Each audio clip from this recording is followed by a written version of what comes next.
Hello, welcome guys.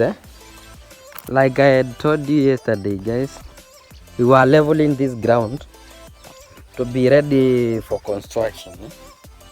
So as you can see guys, I'll show you another video of how it was before the excavation.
And this is now how it now looks. This is how it looks like. Now at least hizi tunaweza anza kumwaga material nini as we prepare ourselves. So guys, hii ilikuwa kichaka yote. Hii ilikuwa kichaka. Sio tumepanda miti, tulipanda miti kitambo. Hii miti ilikuwa kwa kichaka. I'll show you another video. Hii miti ilikuwa kwa kichaka like you can see hapa vile iko. Unaona hapo juu. Na pale chini pia. So literally the place was like a bush. So we did the bush clearing and we also did a bit of excavation. Ndio hapa kulikuwa na mtaro hapa ilikuwa hapa. So at least now you can see it's flat. Even if it's not that flat, at least says you can see at least a level. Yeah. So kamtaro tulichimba hiyo ka swim tulificha yote kabisa. So at least now guys, we are now ready to start our preparation for the construction guys. So guys, stay tuned. I'll take you through. Stay tuned. Hivi ndo kuanza guys. Na mtu anaanzanga hivi.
So next time sasa ni kutafuta lori ya changarawe ama ya kokoto ya mawe pia.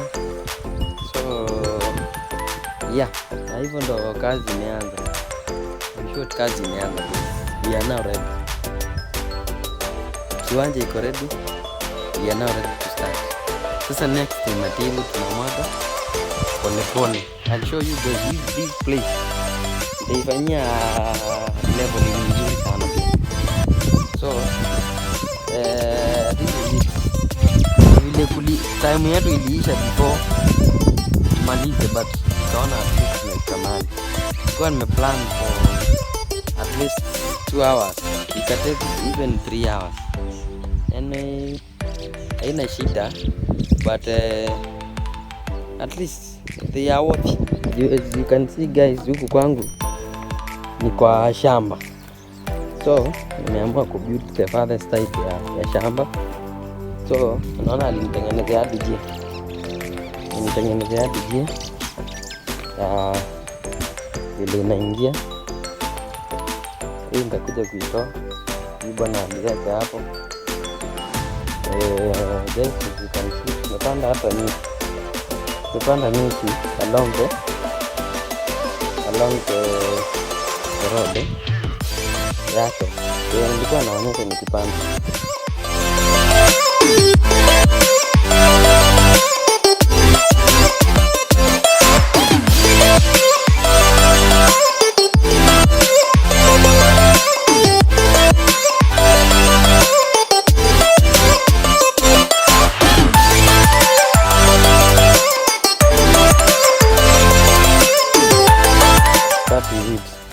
Hata hii side nyingine. So unaona, as you can see, I've planted that side. Across it there is another tree. Across it there is another tree. So this is it guys, as we go like that. This side you can see another one there. Ndio hiyo mti ingine hapo Ashok. Another one Ashok here. As we enter now, another one there. Hizi ni ile miti nilikuwa naonyesha nikipanda guys. When I was planting them niliwaonyesha. Huku ni kumekauka but tunanyunyizia tu. So zitavumilia. So we are still preparing. So that is it guys. Jana tumemaliza usiku. Tulimaliza usiku, sasa singewaonyesha vile kumekuwa. That's why nimedecide nikuje sasa hii mchana niwaonyeshe vile kumekaa. Yes, that is it guys. Stay tuned. Let us meet in the next video.